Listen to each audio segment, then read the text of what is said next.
This is going to be controversial, but it needs to be said.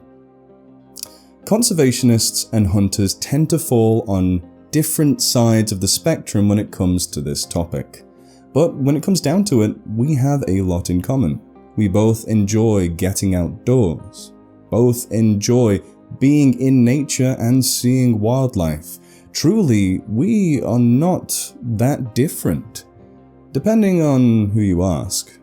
Hunting is the oldest profession known to man and played a pivotal role in human evolution. Perhaps without the ability to hunt the way we do, humans wouldn't be where they are today. Even before humans were considered humans and well into civilization, hunting has always played a role. And humanity lived like this for millions of years, living as part of the landscape, as part of nature, hunting and being hunted, being a mesopredator, similar to foxes, pigs, anchovies, small species of bears, a lot of birds. And I'll get more into that trophic level debacle or conversation later. But for right now, I want to get to the meat of things.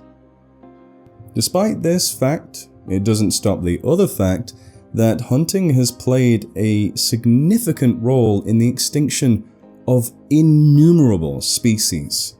From the Steller sea cow that only recently, in terms of ecology, went extinct, to mammoths and Smilodon and all the species Smilodon and other big predators relied on across the world, went extinct. And the evidence that humans caused this is pretty much irrefutable these days. Hunting continues today to be a massive source of ecological disruption and extinction, traditional medicine being just one of a few things that are leading many species to go into the great beyond. So why would I, someone who has dedicated their lives not only to preventing extinction, but to ecological restoration of species that have gone extinct, largely thanks to hunting, why would I not hate hunting with every fiber of my being? The answer? Sustainability and nuance. One of my heroes in the field of ecology is Aldo Leopold, who was once a wolf hunter. He got paid for killing wolves, but one day when he looked into the eyes of a she-wolf that was slowly dying, he watched the light leave her eyes, and he gave up that type of hunting for the rest of his days. But even still, he continued to hunt animals like deer, and he thought it was a very vital part of conservation. So years ago, I gave up beef, and a few years after that, I gave up mutton and pork. And I haven't looked back, except for pork a little bit. The smell, when it gets me sometimes, I miss it. But I did that so that I would have a smaller ecological footprint on this planet. But I still eat poultry, fish, and other seafood. And as you can see, I'm getting plenty of protein. I can leg press over half a ton. But even then, with my extremely lowered intake of red meat, my consumption of fish, poultry, and other sources of protein are still less sustainable than someone going out into the wild and hunting sustainable deer, rabbits, poultry, and other wild animals that are of ecologically stable levels. And perhaps it's even more ethical too. A lot of the poultry I consume, even though I try to avoid it, may be raised in battery farms, and some of the fish, again, although I try to avoid it, may be taken from lower populations than they really should be. As long as we are not draining wildlife populations or outcompeting wild predators, hunting is way more sustainable. It's just a fact. And here in the UK, that's not really an issue. Deer are overabundant. Every year, Scotland has to cull around 500,000 to 1 million individuals just so the ecosystem doesn't implode on itself, which it's still kind of doing anyway without the apex predators to keep them moving. Boar are less so available in the UK and should really be left alone to prosper so we can hunt them in the future. They're a vital keystone species. When I realized this years ago, I had a bit of a dilemma. Should I give up all meat? Would that be more sustainable? Or should I try to get my own? And the answer was never clear. I've gone back and forth so much over the years, for moral reasons and for ecological reasons. But ultimately, I tried looking into trying to get a hunting license, and it's not easy, unless you're rich. This means the average Joe or Jane is financially locked out of even attempting hunting as a practice here in the UK. In fact, therein lies the issue. Typical hunters in the UK are few and far between. What is instead very abundant are glory hunters. Here in the UK, there are actual hunters that care for their environment and care for the species they're hunting. Despite whether or not you believe that yourself, I, as a conservationist and an ecologist, I do believe that is true. But I also know in my head, that there is an even larger amount of individuals that spoil it for them, and I call these fake hunters. These are individuals that are often born with silver spoons in their mouths and don't actually want to put the effort in to hunt their quarry. So, they make the landscape fit their needs so they can shoot fish in a barrel. Massive swaths of countryside burnt just to promote red grouse numbers beyond what is natural. Millions of non-native pheasants released each year, most ran over or left to guzzle down native species and spread disease. Stalkers that are happy to just watch forests dwindle under the overabundant browsing of sick, weak and dopey deer. Fox hunters illegally setting packs of hounds upon a fox they don't intend to eat just for the most ridiculous of excuses, tradition. In my eyes, and in the eyes of true hunters, these are not hunters. These are rich, lazy, entitled individuals that want to make the countryside their plaything, and nothing more. And it's not just here too. There are few groups I hate more than trophy hunters, people who pay extortionate amounts of money just to seek out and kill often endangered species just to gloat about it and have a piece for their wall. These often overweight middle-aged men posing with lions and elephants like they actually did something impressive. Anyone can do this. It is not risky to them. It is only sad. I never understood how people take pride in this. They are often led by guides or on a trail, shooting animals that have been marked for them to kill. Even then, you are taking down an animal with a gun.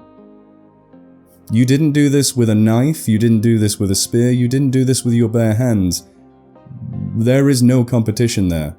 Anything will die if you shoot it. A real hunter is not someone who seeks glory, but it is someone who seeks to fill their belly and the bellies of their loved ones through necessity, sustainable harvest of wildlife in a way that doesn't harm the rest of the planet. That is a hunter. These are the individuals I truly respect. People who go out there and hunt in a manner not too dissimilar to wild predators to survive. A lot of indigenous cultures around the world already understood this, making them some of the best, if not the best, environmental ecosystem stewards around the world. Sure, I'm not oblivious that many cultures, both indigenous and not, do still perform hunting that isn't for food. It's for a maybe rite of passage to kill a crocodile to become a man or something like that. This does exist and I'm not ignorant to it. And whilst I don't agree with it, not at all, I think that is just pointless. It's their culture, it's not mine, and at least it's not unsustainable. I wanted to touch on the topics I mentioned prior. Trophic level and not needing to kill or cull apex predators. I see a lot of people saying if we don't cull wolves or lions or whatnot, they'll become overabundant. Now I'll tackle that first. Apex predators do not need to be killed by us whatsoever. These are animals that have existed for millions of years without us even being present. So if you think about it, how did they maintain their numbers naturally? Well, through competition with each other and themselves.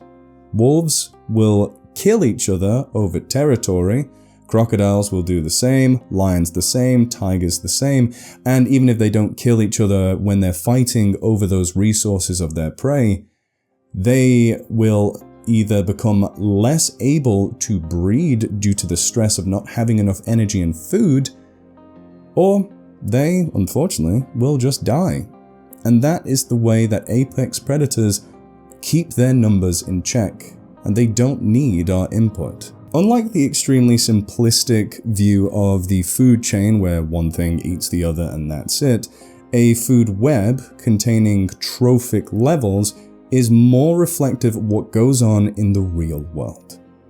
At number 1 in the trophic level, you have organisms like plants and algae, which create organic matter from the sun. They are the primary producers. Second, you have the herbivores, organisms that eat plants, like deer and rabbits. Next, you have animals that eat other animals. That's number 3. And number 4, you have animals that eat those other animals that eat other animals. Animals that eat carnivores and omnivores. And at the top, number 5, you have apex predators, animals that by definition have no true predators of their own. The healthy adult individuals have no predators. These are animals like wolves and crocodiles. It may surprise you to find out that on this scale, this extremely accurate scale, humans aren't a 5. Not even close. Humans on average are a 2.21, closer to an herbivore than a carnivore. This is only surprising if you try to put humanity on a pedestal. The apex predator, nothing eats a human. In reality, humans are more closer to anchovies and pigs in terms of their diet. Certain indigenous peoples, like the Inuits, at least some populations of Inuits, consume high amounts of meat that are already predatory animals themselves. This makes them closer to a 5 than any human on Earth. Even if you are a big tough carnivore lad, you're still probably only closer to a 3 than you are a 5. I mainly bring this up as some food for thought. It's an interesting thing to think about. Take away all the weapons, civilization, and whatnot, and humanity is just as much a prey animal as a chimpanzee, or a pig, or any other mesopredator. And I don't think that's a bad thing. It is just where humanity would naturally sit, if not for the innovation, the intelligence, the weapon making, and what makes humans both separate from the planet and an incredible, vital part of it. Just interesting, really. Another quick, kind of extreme side tangent is, in my own personal viewpoint, everyone differs. If I were out in Africa somewhere and I suddenly got jumped by a lion, I wouldn't want any retaliation on my part. If I was killed there and then. If I'm still alive, yes, save me.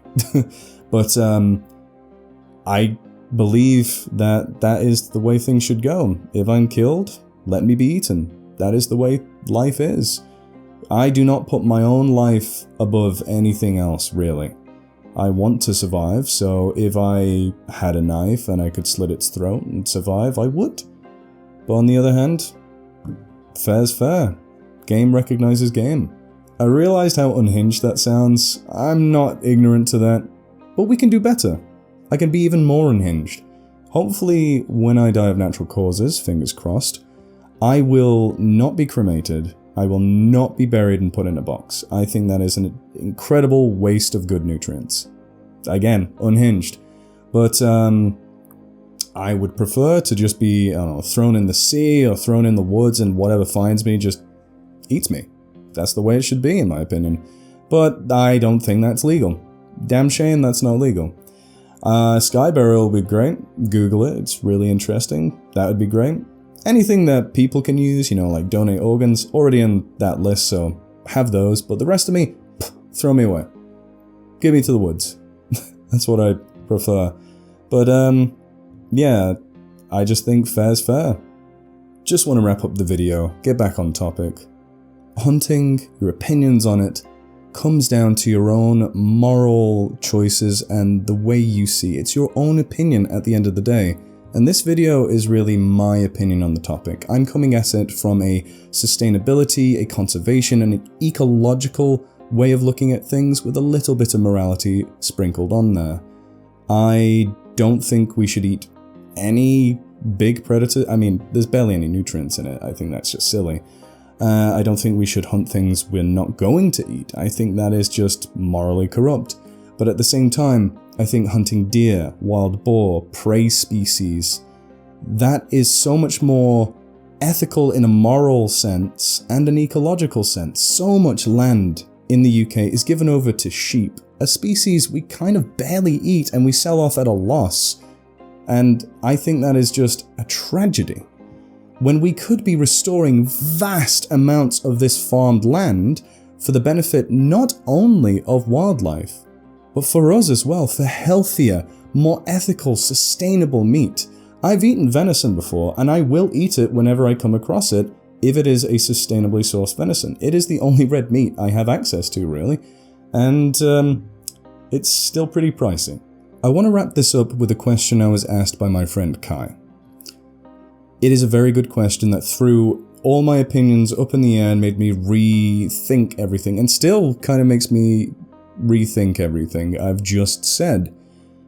What right do I, as a civilized animal, an individual that lives in a town, even if I lived in a village in the countryside, I still have a pretty easy life. What right do I have to leave all that, enter this wild space full of wild animals that are surviving by the skin of their teeth every single day? What right do I have to go into the wild and take their life and go back to my cushy life? It's a good question, and one I really can't answer. Theoretically, I have no right and all right in the world. But what is your opinion at the end of the day when it comes down to hunting? Please let me know in the comments below whether I've changed your mind on a few things today, whether my opinions align with your own, or whether you want to punch me in the face. Please try. Anyway, I hope you enjoyed the video and it was some food for thought at the very least. Have a great day and see you next time. I just hit the microphone.